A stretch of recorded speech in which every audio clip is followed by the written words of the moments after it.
Hello, welcome back to my Asiato official.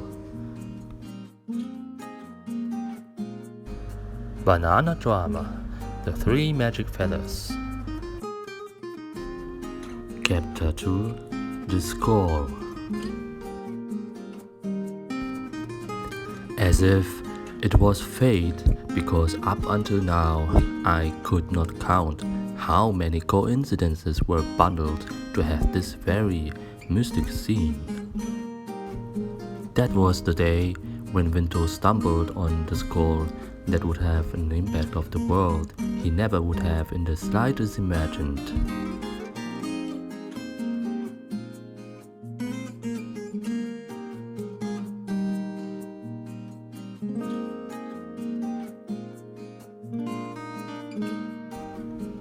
Daddy, do you believe in fate?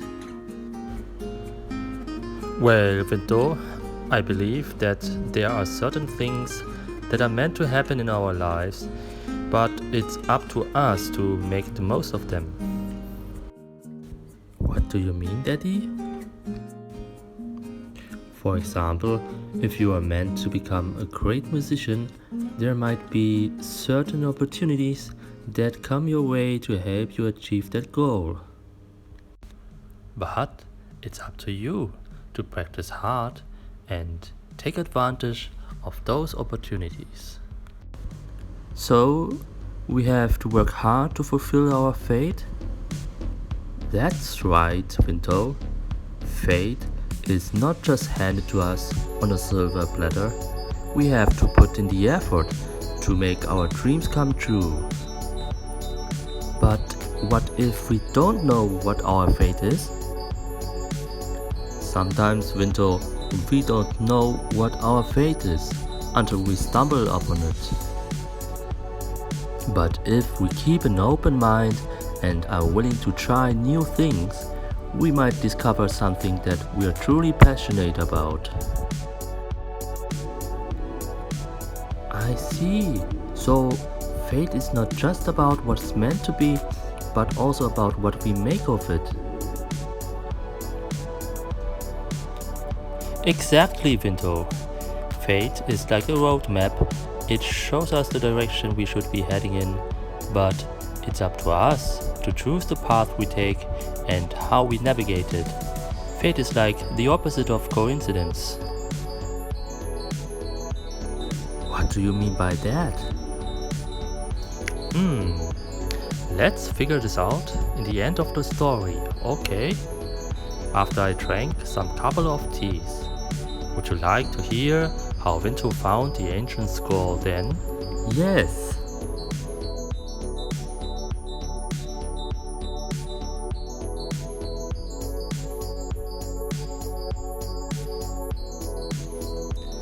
That day, all I remember is that it was a really rainy day. Nonetheless, Vinto, eagerly how he was, still wanted to know how the forest and its inhabitants behave even when it was raining. And against all advices, he flew out to look for something curious. It happened in a flash. Vinto hopped through the heart of the lush forest while he noticed a path he had never seen before.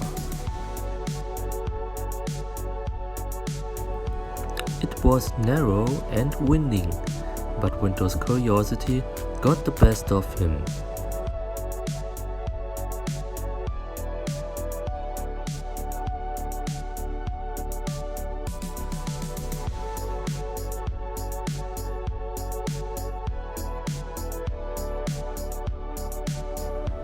He decided to follow the path and endured the rain, pattering his whole body, only to see where it would lead him. The path led him to a clearing in the midst of ancient ruins. The ruins were old and weathered, but they still held a mysterious allure. And in the center of the ruins light a remarkable stone. Vinto had never seen such a beautiful stone before and couldn't resist landing on it to take a closer look.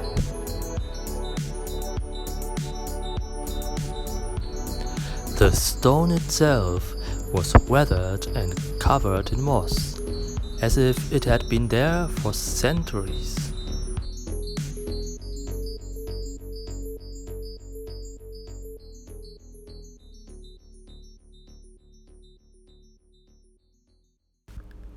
As he landed, he noticed an illuminating skull lying on the stone. So this skull was lying on a perfect even stone, decorated with cattails and a bunch of bananas beside it. How could this be a coincidence in any way? Vinto couldn't resist the urge to investigate further. He hopped closer to the stone, his beady eyes scanning the area for any signs of danger. The ruins were quiet and eerie, with vines crawling up the crumbling walls and the occasional flutter of a bat's wings. But Vinto was undeterred. He flitted around the stone, examining the scroll from every angle.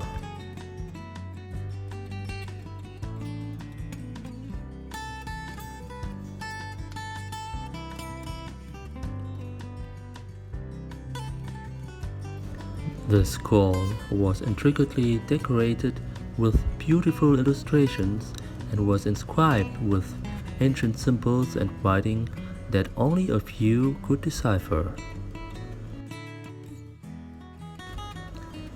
It was said to hold the secrets of the forest path and was highly prized by many who had sought to possess it. Vinto couldn't believe his luck. He had stumbled upon one of the most prized artifacts in the forest. As he looked around, he noticed that he was surrounded by several wonderful water lilies, each with torches or candles on them. The water lilies magically didn't burn, but were very bright.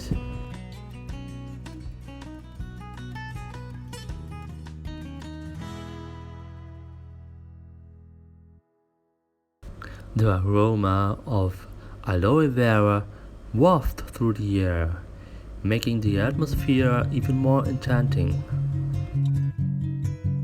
Vinto knew he had to be careful.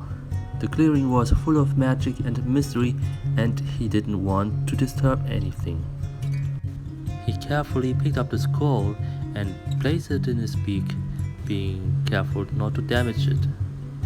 As he took off into the air, he couldn't wait to explore the secrets that the scroll held and to add it to his collection of treasures in his hidden cave.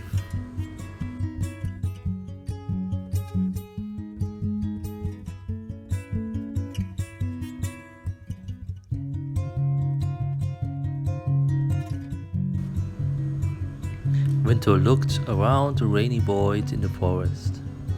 The once melodies of sounds and wonderful sights seemed all flushed away.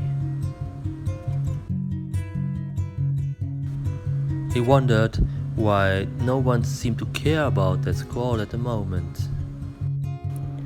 He was wondering if he was either very lucky that day, or if others would simply not value the beautiful mysteries that would have lied in the scroll. Or maybe they had their own difficulties and sadly could not care about the beautiful world, in which you could really enjoy every single moment if you wished it, even in rainy days.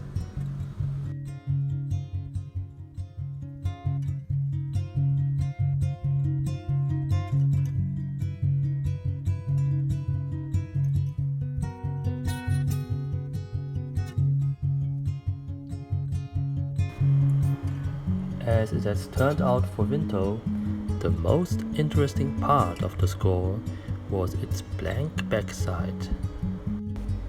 You see, since Vinto was a baby, he had a creative mind, and his heart fluttered each time he tore and write about the things that were wonderful to him or to others. Oh boy, you wouldn't have minded the slightest to see how passionately heart-fluttering Vinto drew in seemingly all sizes on the floor, wall, and even on the little piece of paper on the table at home. And you would have liked to see his mom and dad fluttering too, while making weird noises right after they saw the deep thought patterns. So, each dawn or sunset, he would take the scroll out and use his father's black feathers and the fruits nearby as ink to draw his ideas or to recall the day. One of his favorite drawings was a swinging pear, in which you can reach the next pear, for example, by sleeping.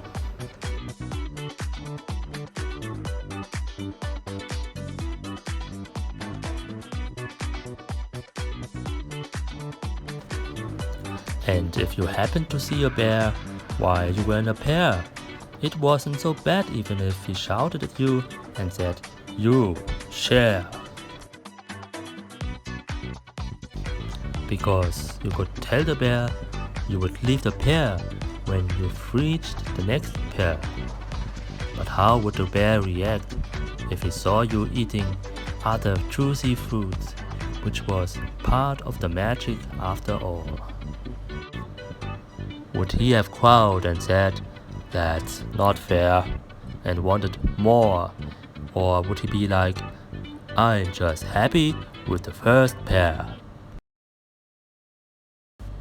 So, Vinto, would you regret you've shared the pear, or would you be thankful for having found the next pears?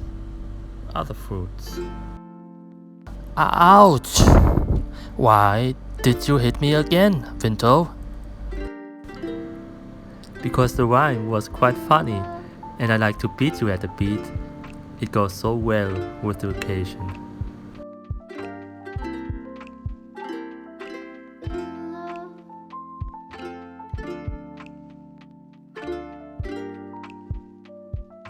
I will trade then.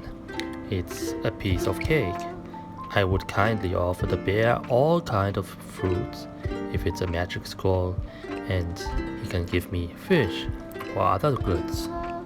That way, it would be much easier to be nice to each other, right? At last, we are all animals who wanted to survive. And who knows how long the magic will last. You got it, son. I'm really proud of you. All this may only be in your imagination, but what will you do if the bear doesn't agree? If he's not reasonable, maybe there's a way through his kids. In the end, both of us must figure out how the magic works, and if we can do something else that lasts longer than this magic, it's even better, because that would benefit all inhabitants of this forest in the long term. That would be better than just avoiding or confronting him. I'm wondering if the moon also have a little magic. Why is the moon so bright all the time? Does it eat something special? I don't know, Vinto. Some fairy tale of ancient moon creatures said that the moon gets its light only from the sun. But it's only a fairy tale. Never mind. So, what does the sun eat then? I want to have the same dishes as the sun, and then I will shine like a star for ages. That's some crazy new idea for my scroll. Daddy, please, make sure you mention the power of the sun in your story. Please, I love you. Okay, I will think about that. Now, back to the story then.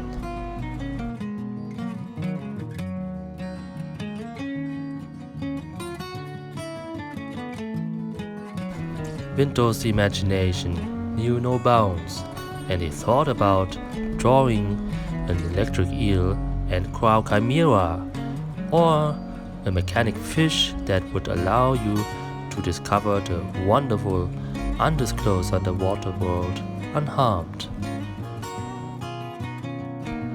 He even had a new invention that he was working on, a 3-seated metal hawk lifted by hundreds of thousands of fireflies. Dad, why can't it be a 4 or a 5-seated metal hawk? You know my favorite numbers are 4 or 5. But I'm afraid of number 4, since I met your mom. Like her, I also began to really fear that number, because all bad things seem to happen with number 4. Like what? I don't know. I can't remember. It's just too frightening to even think about it. Just ask your mom. Daddy? Okay, well then.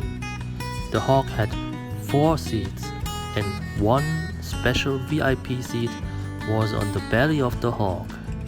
Actually, the hawk was lifted not by 100,000s, but by 400,000s, up to 500,000 fireflies. Vinto nodded in fully agreement. Vinto loved his scroll and used it like a diary to remember the adventures he had each day. But he would never trade or sell the scroll or his beloved. Vinto would never trade the scroll or his father's feather, because they were his most precious treasures. They were his and his alone, just like the memories of his father, who was no longer with him. Ouch! Just kidding, Papa!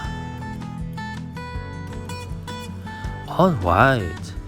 Of course, his father was not around because he was working seemingly hard at the restaurant all day long. He rocked his self-made restaurant as a chief cook, chief waiter, chief cleaner. You can't believe it when I would tell you that he even was the chief of chiefs. Do all chiefs have no guests, no money, and no employees, Dad? Quiet! I want to continue the story. The best part of Vinto's score was that it was a source of inspiration and joy, not just for him, but for all the children in the forest. They would gather around him to see his latest drawings and inventions, and Vinto would always be happy to share his creativity with them. With Vinto and his scroll around, the forest was never short of magic and wonder. It was truly a sight to behold, and wherever Vinto went, he made sure to take the scroll with him, for it was his treasure trove of ideas and memories. The world was full of wonder and magic, and he couldn't wait to see what amazing things he would create next. Vinto and Hawkward.